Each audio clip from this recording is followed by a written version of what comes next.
Biar hadirat-Mu mengubahkan setiap kami, kasih-Mu memulihkan setiap kami.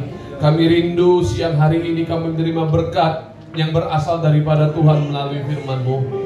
Izinkan setiap kami saat ini memiliki hati yang subur, yang siap ditaruh dengan benih firman Tuhan. Kami rindu benih firman itu dapat berakar, bertumbuh dan berbuah lebat atas kehidupan kami. Dan kami sungguh yakin dan percaya kami akan berbeda waktu kami datang dan nanti kami pulang. Waktu kami pulang hidup kami diubahkan, pola pikir kami diubahkan, karena semuanya itu Kau kehendaki atas kehidupan kami. Urapi mulut bibir hamba-Mu yang tidak ada apa-apanya ini Tuhan. Sampaikan firman-Mu dengan bahasa yang sederhana. Kami mau manifestasi karya arah Roh Kudus terjadi di tengah-tengah kami. Ibadah ini adalah milik-Mu, sepenuhnya milik kepunyaan-Mu Tuhan. Hamba mau serahkan dari awal pertengahan hingga akhirnya ke dalam tangan-Mu, dan hanya di dalam nama Tuhan Yesus kami rindu saat ini diberkati dengan firman Tuhan. Yang rindu diberkati dengan firman Tuhan, dengan suara yang mantap sama-sama katakan amin. Berikan tepuk tangan yang meriah buat Allah kita. Lebih kuat lagi berikan tepuk tangan yang meriah buat Allah kita. Terima kasih Bapak Ibu, silakan duduk. Shalom. Apa kabar? Jemaat GBI WTC Cilegon harus luar biasa. Amin. Saya nggak suka kalau datang ke sini lemes-lemes, ya. Karena kenapa? Kalau saya datang ke tempat ini, saya selalu diberkati oleh jemaat Tuhan yang begitu antusias di dalam memuji menyembah Tuhan. Berikan tepuk tangan yang meriah buat Allah kita. Oke, pagi hari ini kita bersama-sama belajar berbicara tentang beyond the limit. Apa itu artinya beyond the limit? Melampaui batas, di atas rata-rata. Sama-sama katakan di atas rata-rata. Saya rindu Bapak Ibu pagi hari ini untuk hidup kita menjadi orang Kristen di tengah krisis global yang terjadi.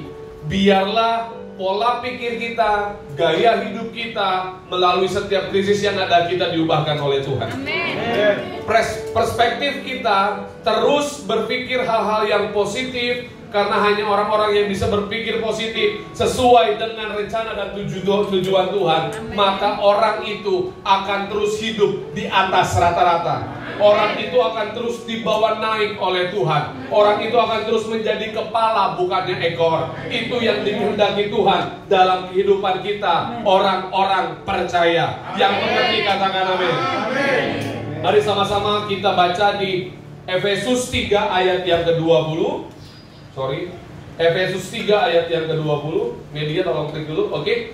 Hitungan yang ketiga kita baca sama-sama ya. 2, 3. Bagi Dialah yang dapat melakukan jauh lebih banyak daripada yang kita doakan atau pikirkan, seperti yang ternyata dari kuasa yang bekerja di dalam kita. Efesus 3 ayat 20 mencatat Tuhan mau kita melakukan jauh lebih banyak daripada apa yang kita doakan. Yesus mau kita melakukan lebih banyak, mendapatkan lebih banyak dari apa yang kita doakan. Maksudnya lebih banyak adalah beda dengan orang-orang yang tidak percaya kepada Tuhan.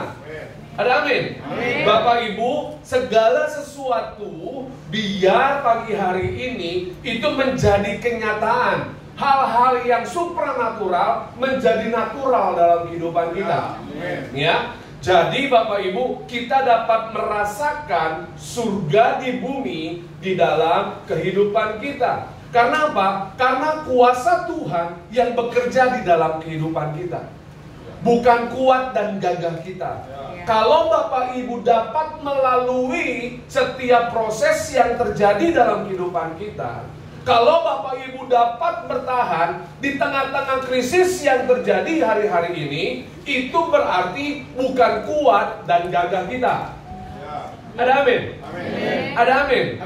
Itu bukan kuat dan gagah kita. Bahkan orang-orang yang mengerti, kalau sampai detik ini kita masih bisa bernafas, sampai detik ini kita masih bisa bekerja, sampai detik ini kita masih bisa melayani, sampai detik ini kita masih bisa berumah tangga, dan rumah tangga kita harmonis dan romantis. Itu semua bukan kuat dan gagah kita, Bapak Ibu. Karena kenapa? Roh atau kuasa yang diberikan dalam kehidupan kita, Tuhan izinkan bekerja. Sama-sama katakan bekerja. Makanya kalau ada kata bekerja di sana, kita butuh kesepakatan. Ada amin? Ada amin? Kita butuh yang namanya kesepakatan. Contoh Bapak Ibu bekerja di sebuah perusahaan atau organisasi. Artinya Bapak Ibu mau sepakat. Sama-sama katakan sepakat. Sepakat kalau kita berada di perusahaan itu, kita harus tunduk dan patuh terhadap setiap SOP yang ada di perusahaan itu. Ada amin? Kalau Bapak Ibu ingin kuasa Tuhan nyata, kuasa Tuhan bekerja dalam kehidupan kita, Tuhan mau kita bekerja sama dengan Tuhan. Artinya Bapak Ibu, SOP surga kita harus taati. Ada amin? Ada amin? Itu namanya kita jemaat Tuhan mau bekerja bersama-sama dengan Tuhan. Kalau kita mau bekerja sama-sama dengan Tuhan, artinya jangan batasi kuasa Tuhan bekerja dalam kehidupan kita. Tetapi izinkan Tuhan yang tidak ada batasnya itu menguasai seluruh hidup kita. Amin. Karena Allah yang kita sembah itu Allah yang unlimited, Allah yang tidak ada batasannya. Firman Tuhan mencatat Dia adalah Alfa dan Dia adalah Omega. Dia yang awal, Dia yang akhir.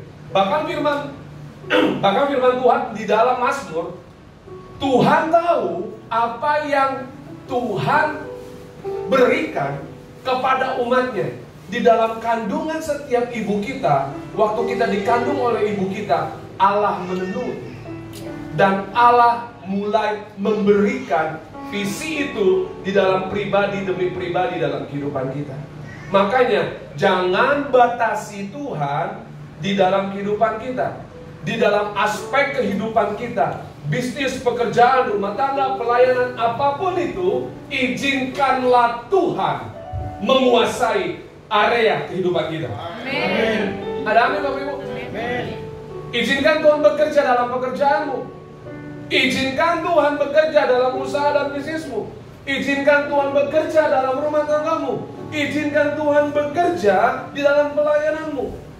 Makanya Bapak Ibu yang terkasih, kalau Tuhan bekerja di dalam setiap area kehidupan kita, kita harus atau kita membutuhkan kekuatan yang berasal daripada Tuhan. Amin. Terkadang Bapak Ibu, mungkin kita terasa berat ya, kalau kita berada di tengah proses. Kita mau mencapai satu tujuan kadang-kadang suka terlalu berat. Tapi ketahuilah, orang-orang yang hidup dalam kehendak Tuhan, Tuhan akan berikan kemampuan. Amin. Pertanyaannya Bapak Ibu, apakah kita bisa atau mampu hidup dalam kehendak Tuhan? Banyak orang Kristen, banyak orang percaya gagal atau fail di dalam menggenapi rencana Tuhan dalam kehidupannya. Kenapa gagal? Kenapa fail? Kalau saya perhatikan, kalau saya simpulkan Bapak Ibu, banyak orang percaya gagal atau fail untuk menggenapi kehendak Tuhan dalam kehidupannya. Karena cuma satu, mengandalkan kekuatannya sendiri. Kalau orang sudah mulai mengandalkan kekuatannya sendiri, artinya tidak butuh Tuhan. Ada jemaat yang datang sama saya, Pak, masalahnya berat banget. Saya nggak bisa dan saya nggak mampu untuk keluar dari masalah ini.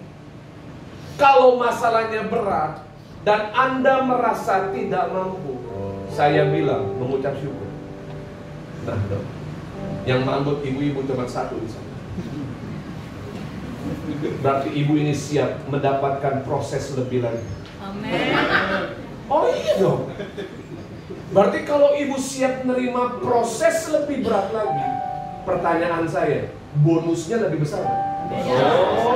Oh, bonusnya lebih besar, Bapak Ibu. Kalau Bapak Ibu merasakan prosesnya begitu berat, udah nggak bisa lagi Tuhan. Artinya kita butuh Tuhan. Kita butuh Tuhan. Kalau secara manusia kita tidak bisa mampu, kita tidak bisa menyelesaikan setiap masalah yang terlalu besar terjadi dalam kehidupan kita. Artinya kita butuh Tuhan. Kalau masalahnya kecil, kita nggak butuh Tuhan. Yang iya cuma Pak Yuda, nanti masalahnya besar. Tahu aja. Atau yang lain cuma diam-diam aja. Kalau masalahnya lebih besar, kita berkata kepada Tuhan, Tuhan mampukan aku. Sebagai manusia nangis wajar, ya, termangu wajar, wajar. Karena Tuhan Yesus juga menangis di Taman Getsemani. Waktu dia mau disalibkan, dia nangis. Bahkan firman Tuhan mencatat keringatnya itu mengeluarkan darah. Tapi Tuhan Yesus berkata apa? Tuhan, jangan kehendakku yang jadi, tapi kehendakmu. Makanya Bapak Ibu, saya sungguh yakin dan percaya, orang-orang yang hidup di dalam Tuhan, ketika menghadapi masalah yang besar, jawabannya adalah bisa. Apa Bapak Ibu? Bisa. Bisa, asalkan kita mau. Pertanyaannya, mau apa enggak? Mau nggak terima proses lebih berat lagi? Mau. Mantap nih. Bakal diberkati nih Pak Yuda. Bentar lagi jemaat GBWTC akan diberkati. Kenapa?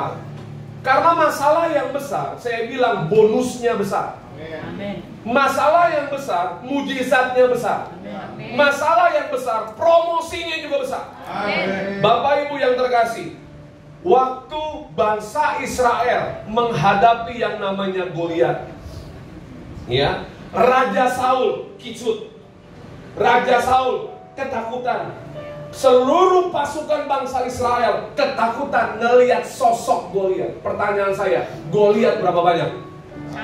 Satu. Goliat berapa banyak? Satu. Lihat Bapak Ibu mau seperti pasukan Israel. Kalau ngelihat masalah kicet atau takut, ya, atau Bapak Ibu mau melihat masalah, jadikan kesempatan untuk kita melihat atau melompat lebih tinggi. Pilihan ada di tangan Anda. Pilihan ada di tangan Anda, Bapak Ibu. Waktu yang lain takut, Raja Saul takut. Ada seorang remaja yang pipinya masih kemerah-merahan, firman Tuhan bilang. Dia maju ke medan perang. Siapa namanya? Daud. Karena Daud bilang begini, Daud secara manusiawi tidak bisa.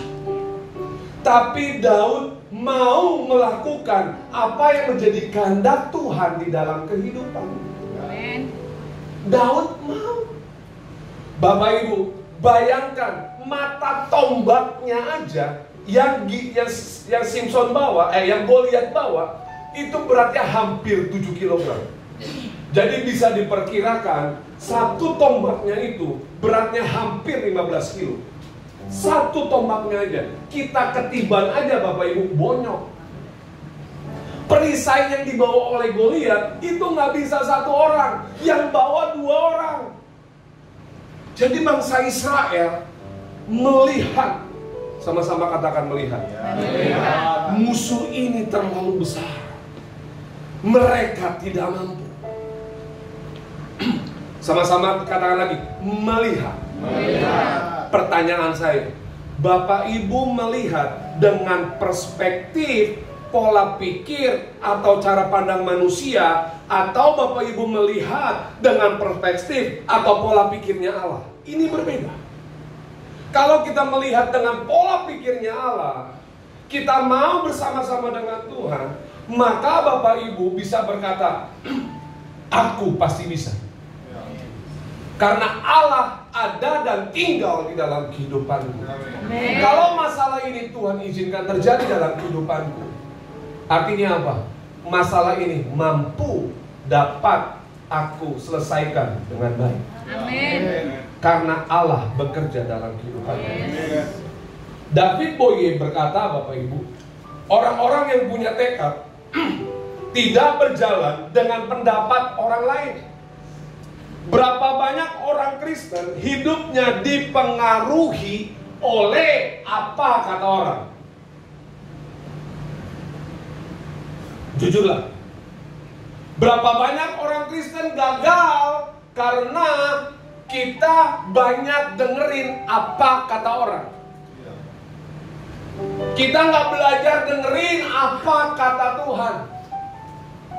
Kalau kita belajar dengerin apa kata Tuhan, menurut orang tidak mungkin, buat Tuhan tidak ada perkara yang Tidak mungkin. mustahil. Ada amin? Amin. Berapa banyak kita hidup hari-hari ini tertekan karena nyinyiran orang. Ya, keterbatasan hanya ada dalam pikiran mereka saja. Berapa banyak kita overthinking.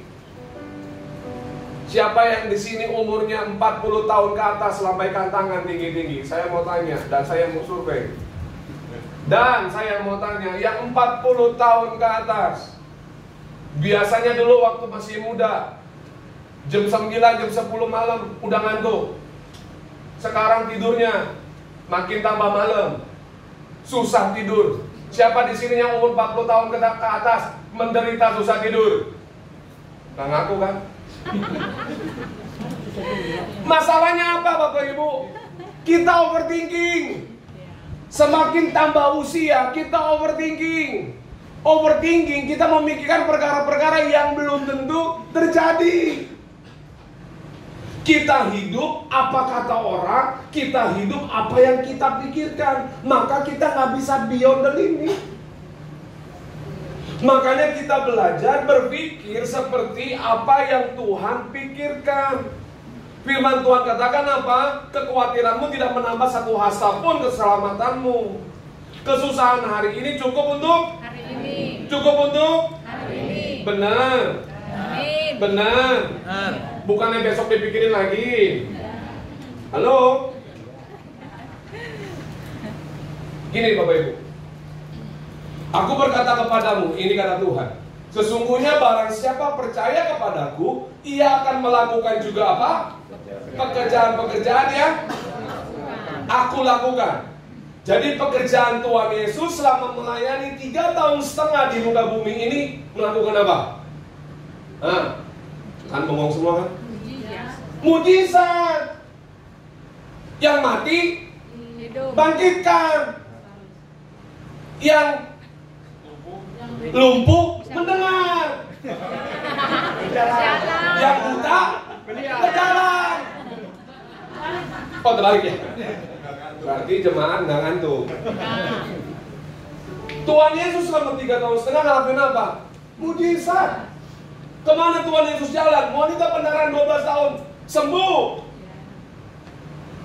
Ada amin? Amin. Zakheus pemungut cukai yang orang-orang tidak mau bergaul dengan dia. Jabatan yang begitu haram pada saat itu. Tapi ketemu Yesus, bertobat. Amin. Ada amin? Lanjutkan.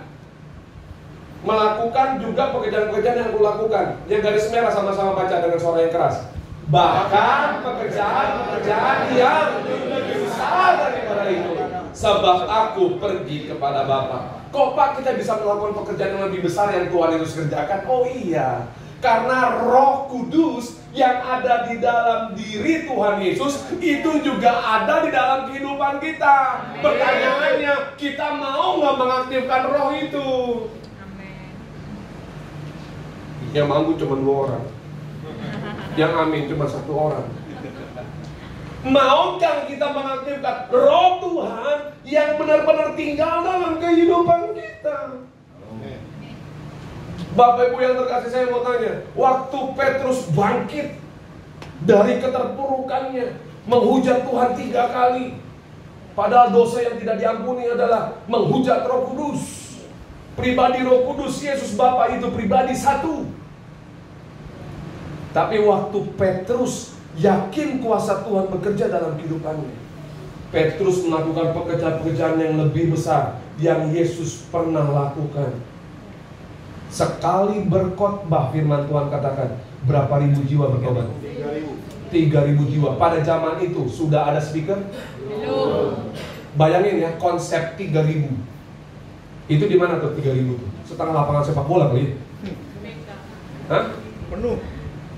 3.000 orang. Bapak Ibu, tanpa pengeras suara, tanpa ada mic, tanpa ada speaker, tanpa ada alat musik, dia berkhotbah, 3.000 orang bertobat. Pertanyaan saya, siapa yang jamah dan sentuh 3.000 orang yang mendengar khotbah Yesus? Khotbah Petrus. Siapa? Roh Kudus. That's right, Roh Kudus. Jadi Roh Kudus bisa bekerja dalam kehidupan kita agar orang percaya hidup di atas rata-rata. Wah, mantap ini, ya. Bagaimana caranya untuk kita bisa hidup di atas rata-rata? Mari sama-sama kita baca Yohanes 15 ayat 1 sampai yang ke-8. Saya rindu jemaat baca ayat yang kedua, saya baca ayat yang pertama, begitu selanjutnya ya. Yohanes pertama, oh udah di depan. Oke, thank you. Akulah pokok anggur yang benar dan Bapakkulah pengusahanya. Silakan Bapak Ibu, hitungan yang ketiga, 2, 3.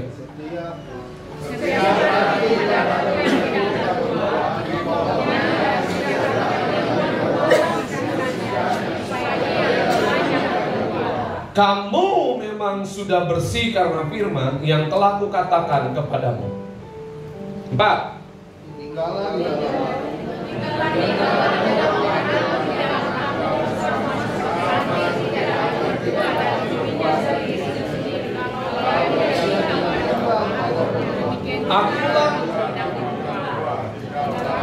Tinggal di dalam aku. Akulah pokok anggur dan kamulah ranting-rantingnya. Barang siapa tinggal di dalam aku dan aku di dalam dia, ia berbuah banyak, sebab di luar aku kamu tidak dapat berbuat apa-apa. Ayat yang ke-6. Barang siapa tidak tinggal di dalam aku, ia berbuah seperti angin yang berdiri. Kemudian dia jikalau kamu tinggal di dalam aku dan firmanku tinggal di dalam kamu, mintalah apa saja yang kamu kehendaki dan kamu akan menerimanya. Ayat 8 baca sama-sama. 2, 3. Dalam hal inilah Bapakku dipermuliakan, yaitu jika kamu berbuah banyak dan dengan demikian kamu adalah murid-muridku. Ayat yang ke-8 terakhir dikata apa? Murid. Dikatain apa? Murid ya. Murid sama pengikut sama apa enggak? Hah? Beda Bapak Ibu. Nanti yang berbuah banyak, yang menghasilkan buah banyak, yang mau dibersihkan sama Tuhan, itu hanya murid. Yang iya cuma satu. Murid Bapak Ibu. Ciri murid yang pertama, murid tidak boleh bolos.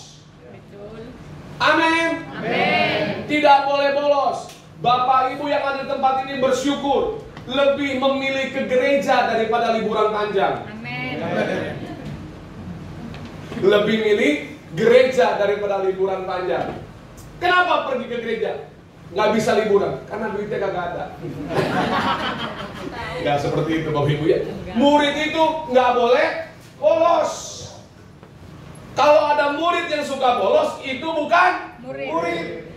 Yang kedua ciri murid apa? Hah? Nggak sekolah ya? Atau dulu waktu sekolah nggak belajar ya? Harus taat. belajar. Ciri yang kedua, murid itu belajar. Bapak Ibu, makanya saya rindu pagi hari ini setiap kita jangan sekedar jadi pengikut, tapi jadi murid. Sama-sama katakan murid. Murid mau diajar, murid mau dibentuk, murid nggak boleh bolos. Kenapa? Karena satu saat ada ujian mendadak. Siapa di sini lu sekolah suka dengan ujian mendadak? Lambaikan tangan tinggi-tinggi. Enggak ada kan? Sama seperti saya. Pertanyaannya, pernah nggak itu terjadi di saat kita sekolah? Pernah. Guru kurang ajar ya. Maaf kok di sini ada yang profesinya guru ya. Tiba-tiba dia bilang, hari ini kita ujian. Saya ngelihat satu ekspresi di kelas, ya. Ada yang santai, itu paling kurang lebih 5%. Yang lainnya gelabakan. Pertanyaan saya, ibu yang 5%, bapak ibu yang 5%, atau yang 95%? Oh, yang 95%. Jujur Pak Yuda, ya. Makanya bapak ibu, ya, kadang-kadang suka ada ujian mendadak. Oke, ingat, yang berbuah itu murid, yang dibersihkan itu murid,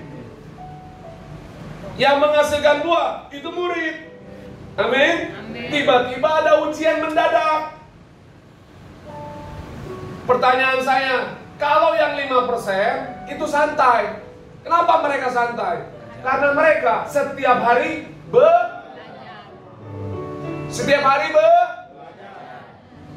Orang Kristen kalau ada ujian mendadak panik, artinya setiap hari tidak suka membaca kitab. Kalau yang setiap hari suka baca Alkitab, renungin firman Tuhan, waktu ujian datang dia bilang begini, terima kasih Tuhan, hari ini ada ujian mendadak, aku siap. Kenapa siap? Karena kita melekat sama Tuhan. Ada amin? Amin. Kalau kita melekat sama Tuhan, artinya apa? Kita kenal orang dalam. Kalau bikin SIM nggak kenal sama orang dalam, susah. Coba kalau bikin SIM kenal sama orang dalam, gampang. Begitu juga kehidupan kita orang percaya. Waktu ujian mendadak itu datang, kita bilang apa? Siap bos. Artinya kalau ujian mendadak, ada berkat yang mendadak juga. Amin. Kalau ujian besar datang bos, jangan tepuk tangan dulu. Kalau ada ujian besar datang bos, berat datang bos, ada berkat dan mujizat yang lebih besar lagi bos. Amin. Aku siap bos. Berikan tepuk tangan buat Tuhan kita. Artinya melekat adalah tidak mudah dilepaskan satu dengan yang lain, sehingga dia tinggal dalam kita dan kita tinggal dalam dia, manunggal. Itu namanya melekat, nggak bisa dipisahkan. Suami istri harusnya tidak bisa dipisahkan. Amen. Sampai maut yang memisahkan. Karena firman Tuhan katakan apa? Kita bukan lagi dua, tapi satu. Makanya gereja sering digambarkan sebagai mempelai wanita. Mempelai prianya siapa? Kristus. Tujuannya ini agar Bapak Ibu mengerti tentang esensi ini. Kita melekat sama Tuhan, melekat sama pokok anggurnya. Kalau kita melekat sama pokok anggurnya, kita tahu bagaimana caranya memuji menyembah Dia dengan benar. Ada amin?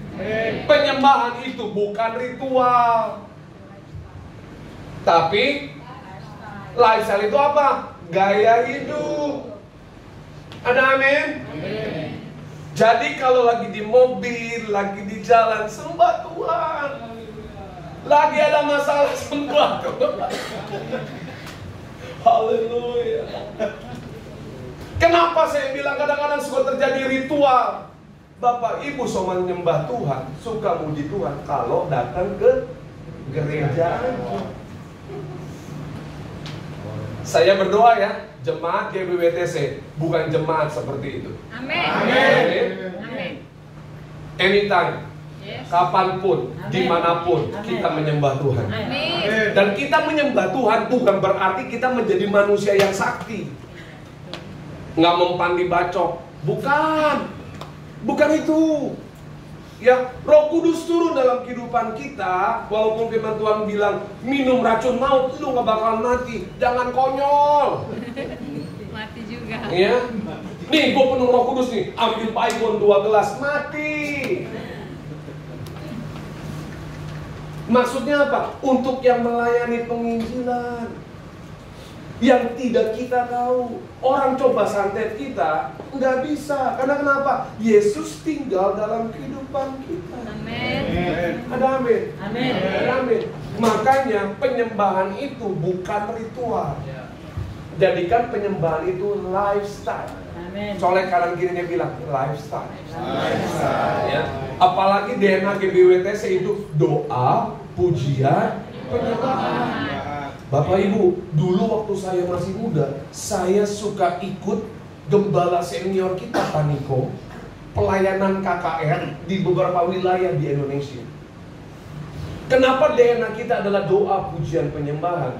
Bapak Ibu, waktu Pak Niko naikin pujian penyembahan, itu yang sakit justru terjadi penyembuhan di saat pujian penyembahan mulai dimainkan. Bukan di saat ending khotbah, tapi waktu pujian penyembahan, tim pujian penyembahan menyembah, jemaat menyembah, semua menyembah yang di dalam lapangan sungguh-sungguh kepada Tuhan. Justru mujizat terjadi di sana. Amin. Saya melihat dengan mata kepala saya sendiri bahwa banyak yang sakit itu disembuhkan melalui doa, pujian, dan penyembahan. Berikan tepuk tangan yang meriah buat Allah kita. Tapi pertanyaannya Pak Yuda, saya mau tanya, kalau acara menara doa yang datang banyak atau sedikit?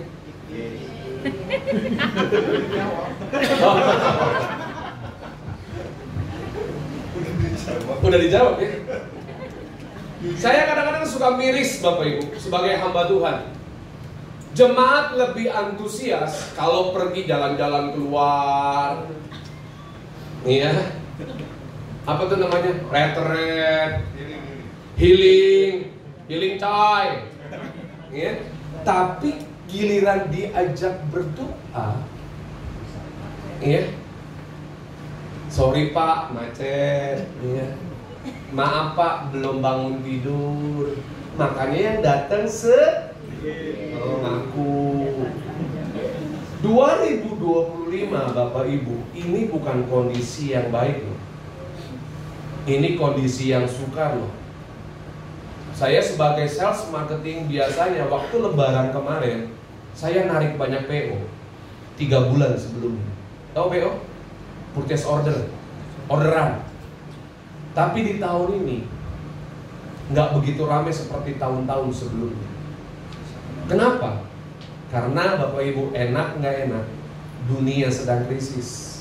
Kalau dunia sedang krisis, Indonesia kena apa nggak? Kena. Kalau Indonesia kena krisis, orang Kristen kena apa nggak? Kena. Makanya Bapak Ibu, saya mengajak orang-orang di bawah saya, dewasa muda GBWTC pusat. Tanya salah satunya ipar saya. Setiap bulan, mau nggak mau, enak nggak enak, suka nggak suka, saya bilang, menara doa sama-sama. Saya keras ngomong sama mereka. Karena kenapa? Yang buat mujizat itu Tuhan. Semakin kita kerja banting tulang, belum tentu berkat itu turun. Ada amin? Tapi ada bagiannya Tuhan. Contoh baru tadi malam ya, istri saya mau beli sepatu, harganya nggak mahal, hampir 3 juta.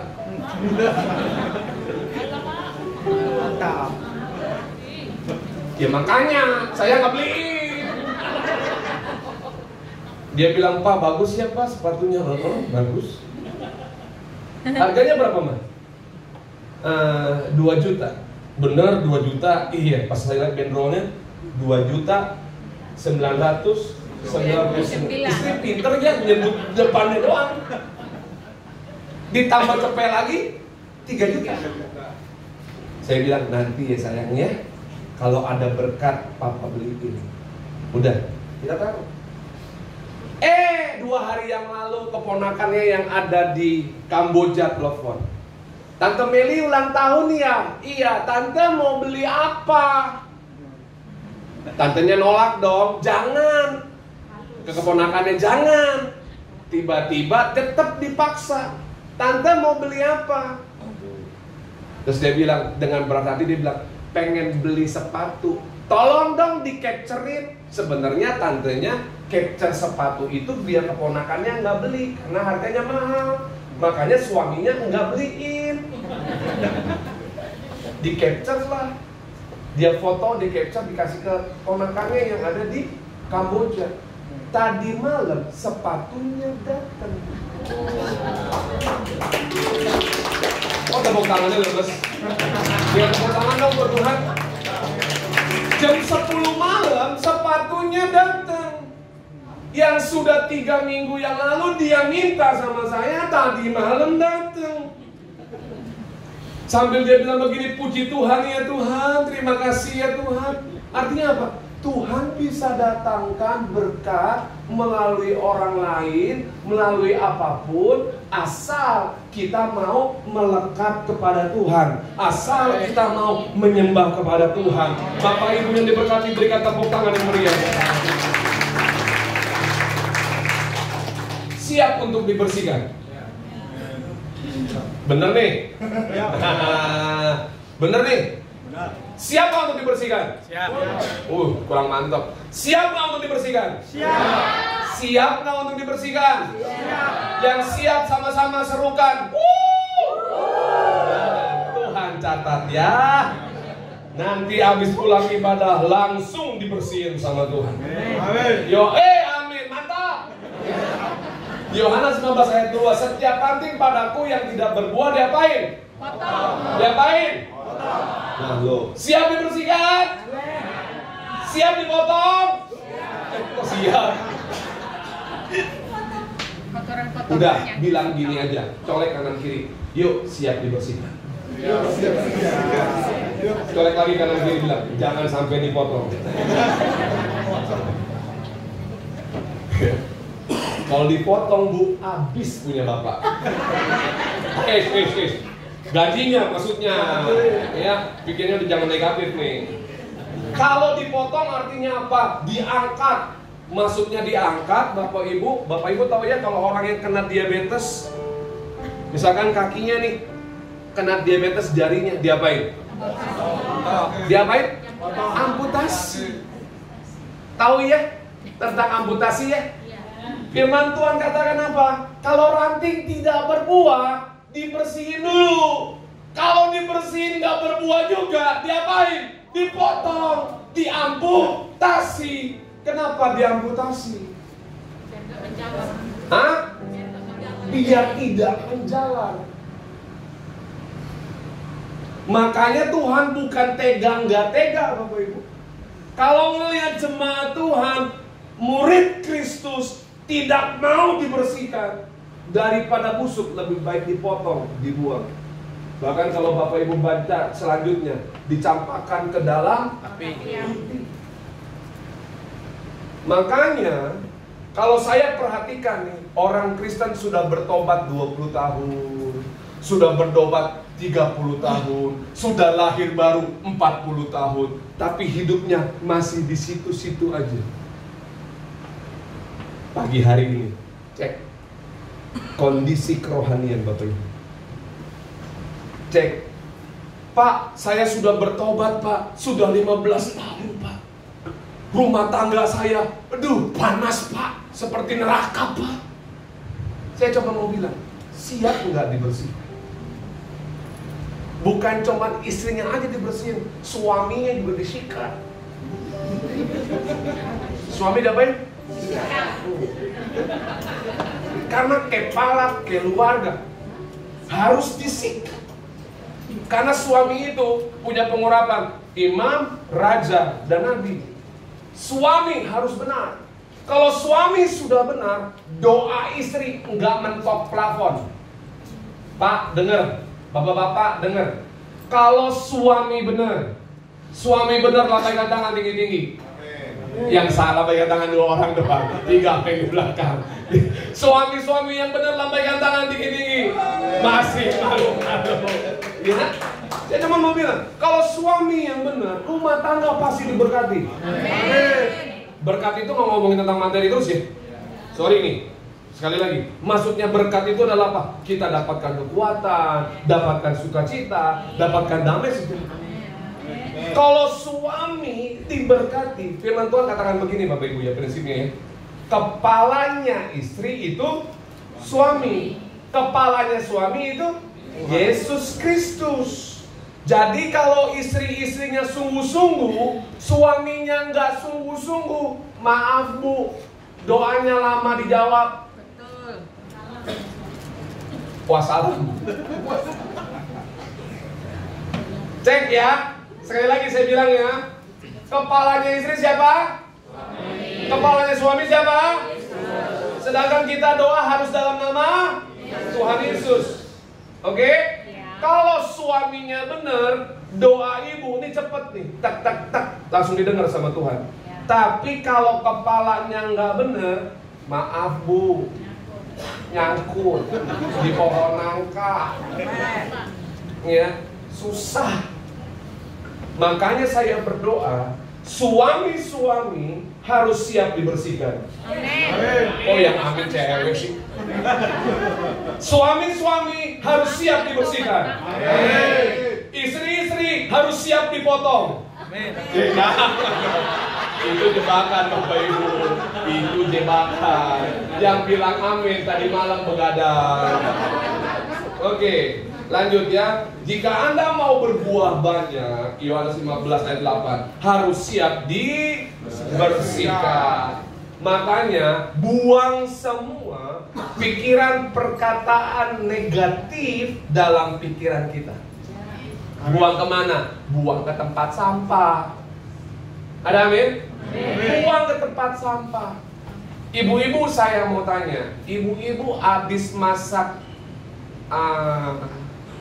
hewan laut, ikan misalnya, ya, sisanya ibu taruh dibuang di mana?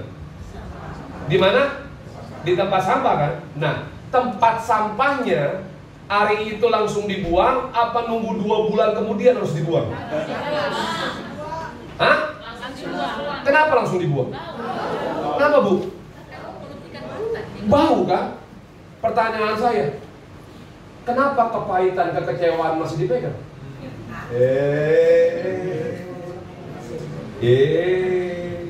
Tadi perut ikan atau sampah tulang-tulang ikan semua harus dibuang ya? Ya, nggak usah nunggu besok ya. Hari itu juga harus dibuang ya. Pertanyaan saya, kenapa kekecewaan, kepahitan, dendam masih disimpan Pak Bu? Benar. Yakin. Hati-hati. Sampah aja hari itu langsung dibuang. Kepahitan, kekecewaan, dendam, iri hati harus dibuang. Bahkan kalau saya ambil statement ini dari Caroline ini, semuanya itu harus di-recycle menjadi sesuatu, didaur ulang, menjadi cinta kasih, menjadi sukacita, menjadi damai dan menjadi harapan. Saya yakin dan percaya orang-orang yang mau merubah perspektifnya, yang mau merubah mindsetnya adalah orang-orang yang menang, adalah orang-orang yang mau terus naik level, adalah orang-orang yang terus mau naik limit dibawa oleh Tuhan lebih tinggi lagi. Berikan tepuk tangan yang meriah buat Allah kita. Poin ketiga, go to extra mile. Jangan lakukan hal yang biasa setiap hari. Orang-orang yang melakukan hal-hal yang extra mile, dia nggak melakukan perkara-perkara yang rutinitas setiap hari. Dia akan terus melakukan hal-hal yang baru setiap hari. Itulah adalah orang-orang yang ekstraman. Makanya Bapak Ibu, saya rindu dan saya berdoa untuk jemaat di tempat ini. Biar izinkan kita menjadi orang-orang yang mau melakukan lebih dibandingkan orang lain. Katakan amin. Amin.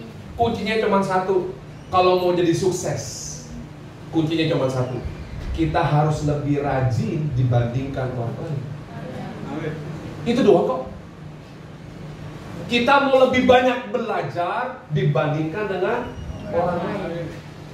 Dulu waktu saya SMA, saya pernah punya pacar. Jangan kasih tahu istri saya ya. Ini khotbah cuma di sini aja. Pak Yuda Cimimi, tolong jangan kasih tahu istri saya kalau ketemuan pemimpin ya. Saya dulu punya. Tenang bos, tak kopi datang bos ya. Saya SMA dulu pernah punya pacar. Pacar saya itu pinter. Kenapa saya cari pacar yang pinter? Karena saya dosa yang bilang on kepada pendeta ya. Karena saya kurang pinter, atau bahasa kerennya kurang berintelektual. Padahal mah bodoh. Saya suka sama cewek yang pinter. Tujuannya untuk apa? Tahu ini semua. Wah, jangan-jangan pemain juga nih semuanya. Nah, bisanya bedanya Bapak Ibu, kenapa pacar saya pinter yang waktu zamannya SMA, kalau pulang sekolah dia belajar. Ya, kalau saya pulang sekolah ngelayap, tahu ngelayap? Main-main, ya. Kalau pulang sekolah saya main-main, tapi pacar saya dia belajar. Tadi saya bilang, ujian mendadak kek, ujian nggak mendadak kek, dia santai aja. Kalau saya panik dan kurang ajarnya Bapak Ibu, pacar saya ini, saya agak sedikit dendam nih ya, kurang ajarnya Bapak Ibu. Saya kan duduk satu meja, bukan satu kursi ya. Jangan salah nih, kalau satu kursi berarti pangku-pangkuan dong. Satu meja nih. Tapi waktu ujian, saya nggak dikasih kontekan. Makanya saya tidak berlanjut dengan dia. Pinter-pinter juga percuma, Anda tidak murah hati. Jadi setelah saya makin dewasa, saya mengerti. Oh iya. Ternyata kenapa mereka pintar, kenapa mereka dapat ranking, kenapa mereka diberkati, kenapa tokonya selalu rame nggak sepi, kenapa perusahaan selalu diberkati Tuhan, promosi selalu datang sama orang itu, karena orang itu mau extra mile. Kenapa dia extra mile? Orang yang mau melakukan the extra mile cenderung mendapatkan apa? Output yang maksimal. Jadi outputnya nggak minimal. Outputnya maksimal dan potensinya terus Tuhan Yesus mengajarkan loh kepada kita untuk kita menjadi jemaat yang excellent, untuk kita menjadi jemaat yang go extra mile. Tuhan Yesus ngajarin loh sama kita. Ya, ada yang bilang begini, kalau ada yang minta baju, Tuhan Yesus bilang apa? Kasih apa? Kasih jubah. Aduh, nggak baca Alkitabnya gimana nih? Kasih jubah. Ada yang minta baju, kasih jubah. Matius 5:41 bilang apa? Dan siapapun yang memaksa engkau berjalan sejauh 1 mil, berjalanlah bersama dia 2 mil.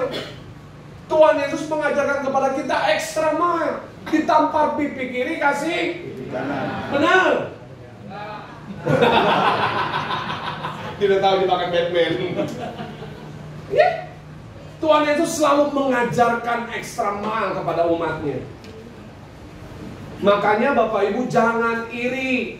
Soalnya kanan kirinya bilang jangan iri. Kalau orang lain lebih diberkati dalam kehidupannya. Pertanyaannya, gereja Tuhan mau extra mile nggak? Yang mau cuma Pak Yuda. Gereja Tuhan mau extra mile nggak? Kalau mau, kau akan terus naik bukannya turun. Engkau akan jadi kepala bukan turun. Tuhan Yesus ngajarkan sama kita, kerja harus ekstra, belajar harus ekstra. Daud sehari 7 kali memuji menyembah Tuhan. Daniel sehari 3 kali menyembah Tuhan. Maka sering dia bersekutu dengan Tuhan. Dia punya intelektualnya di atas rata-rata. Daniel dapat memprediksi mimpi. Dia dapat memprediksi apa yang terjadi ke depan. Karena sangat tajam dituntun oleh Tuhan.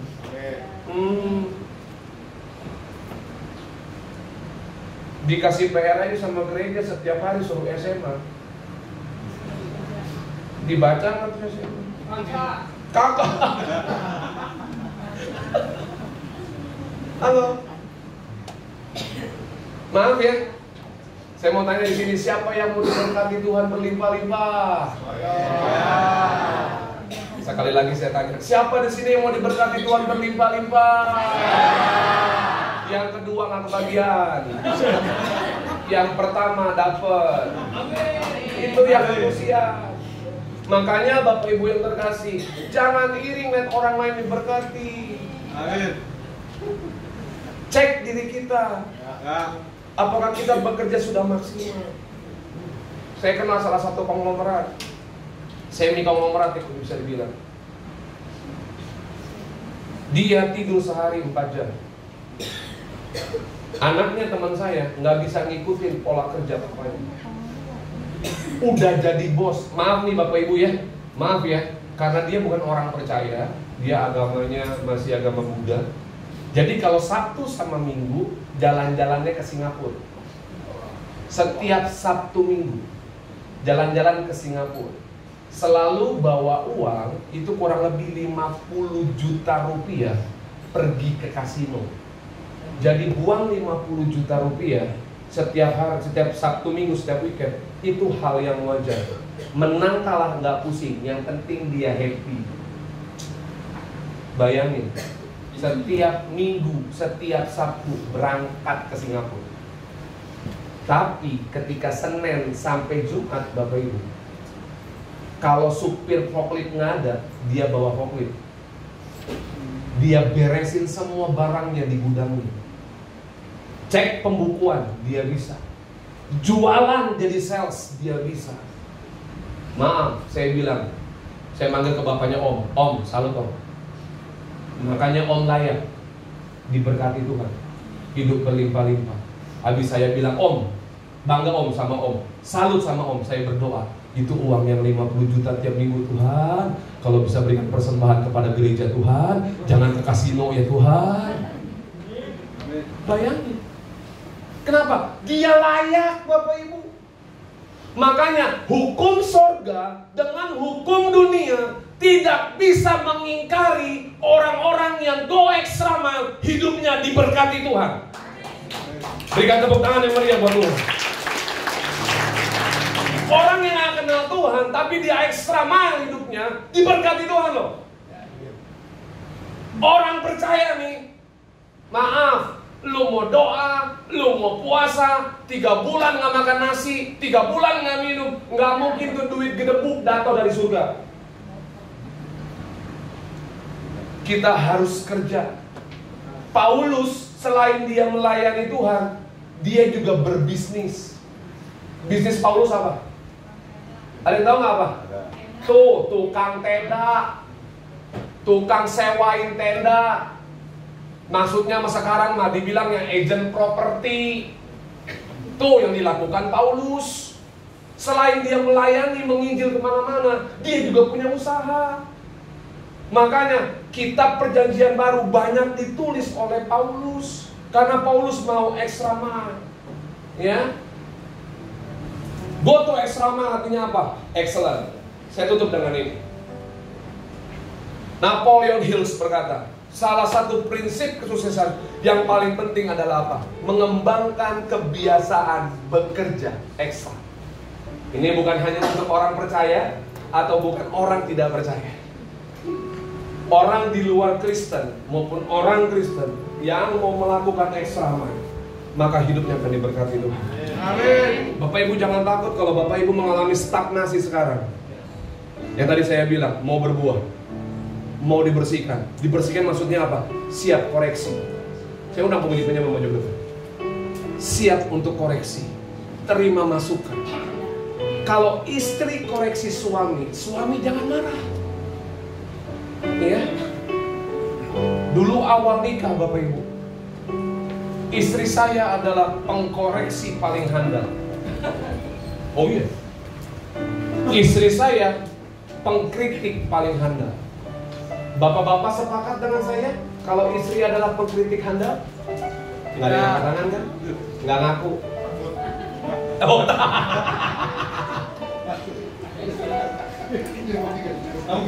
awal takut. Wah, boru apa? Boru apa? Hah? Boru Aritona, rumahku, Sinaga. Nyemburu terus nih. Wow.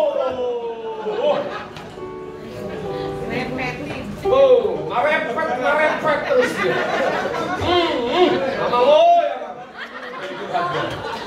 Sama goyang. Saya khotbah. Ya, saya khotbah 2-3 kali. Dia wakilin saya, dia dampingi saya. Kalau dia duduk dengan mata dia melotot begini, artinya khotbah saya nggak ampuh. Makanya pandangan saya nggak natap dia, saya natap jemaat. Poin paling aman. Kedua, sampai di mobil nih baru buka jaket udah marepet. Kamu tadi khotbah. Awal saya tersinggung. Saya laki-laki. Saya bosnya. Ini harga diri. Hah? Hai. Bener abangku, harga diri. Tapi si naga itu tidak tahu kata harga diri. Jadi bayangkan. Setelah saya menikah hampir 22 tahun, saya tahu pengkritik paling handal adalah istri saya. Kenapa? Karena dia mau suaminya atau pasangannya menghasilkan yang terbaik. Amin. Istri itu sayang sama kita. Dia pengen kita menjadi suami yang paling baik dibandingkan suami yang lain. Betul. Makanya dia selalu kritik saya.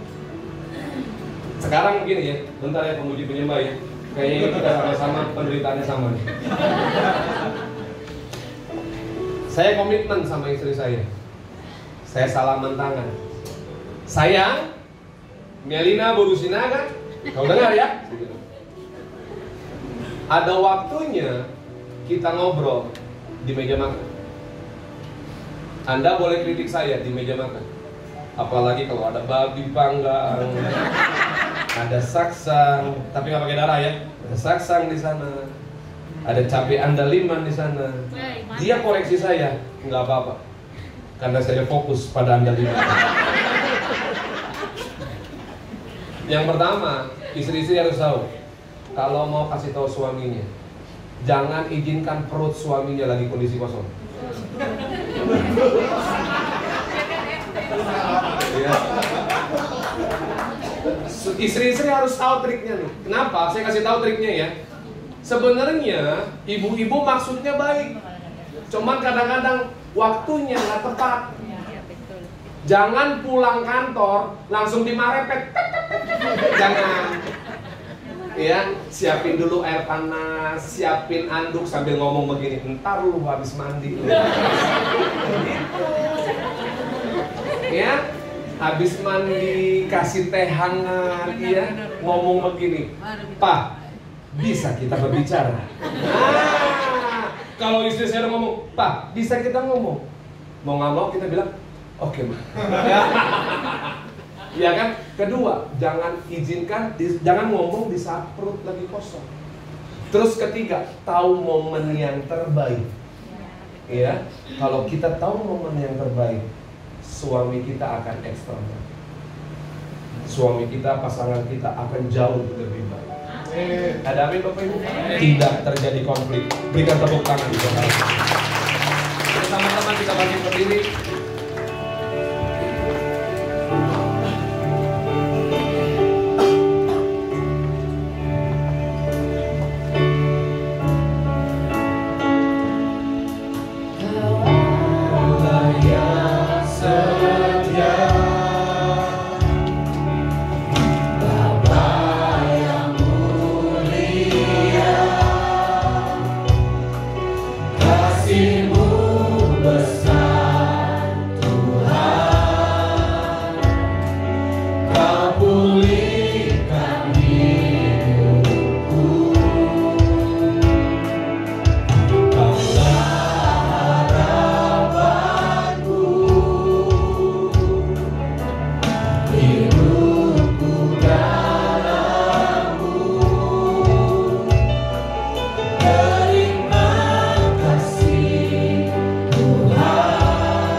Engkau yang ingin hidupmu di atas rata-rata, angkat tanganmu tinggi. Izinkan saya berdoa untuk Bapak Ibu semua di tempat ini. Engkau lihat setiap tangan-tangan yang terangkat. Hamba berdoa siang hari ini. Hamba tahu ini adalah masa-masa yang sukar, ini masa-masa yang sulit. Tapi kau lihat jemaatmu di tempat ini, umatmu di tempat ini. Mereka mengambil tindakan iman dengan mereka mengangkat tangan mereka saat ini di hadapan Tuhan. Hamba berdoa ya Tuhan, biar kiranya di masa-masa yang sulit ini, di masa-masa yang sukar ini, jemaatmu mau dibersihkan oleh Tuhan. Jemaatmu mau mengoreksi diri lebih lagi. Jemaatmu akan diangkat Tuhan lebih tinggi lagi. Jemaatmu akan terus naik bukannya turun. Jadi kepala bukannya ekor. Mereka akan terus diberkati Tuhan, berlimpah-limpah ya Tuhan. Dan Hamba berdoa Roh Kudus, manifestasikan kuasa-Mu dalam kehidupan umat. Biar di masa-masa sulit ini mereka dapat berkata, ini aku Tuhan, aku siap menjadi pribadi yang diberkati Tuhan.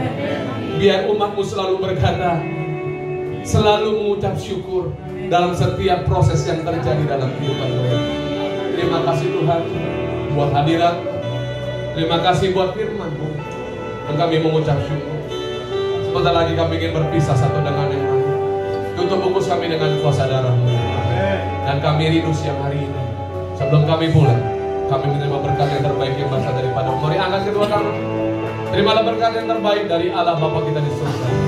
Kasih karunia dan anugerah dari Tuhan Yesus Kristus, persekutuan yang manis dengan Allah Roh Kudus membuat hidupmu penuh dengan damai sejahtera, sukacita, hikmat, marifat, pewahyuan, kuasa dan kasih Allah menyertai kita semua mulai saat ini, Maranatha, bahkan sampai selama-lamanya. Bapak Ibu yang sudah terima berkat Tuhan, di dalam nama Tuhan itu sama-sama katakan amin. Berikan tepuk tangan yang meriah buat Allah kita.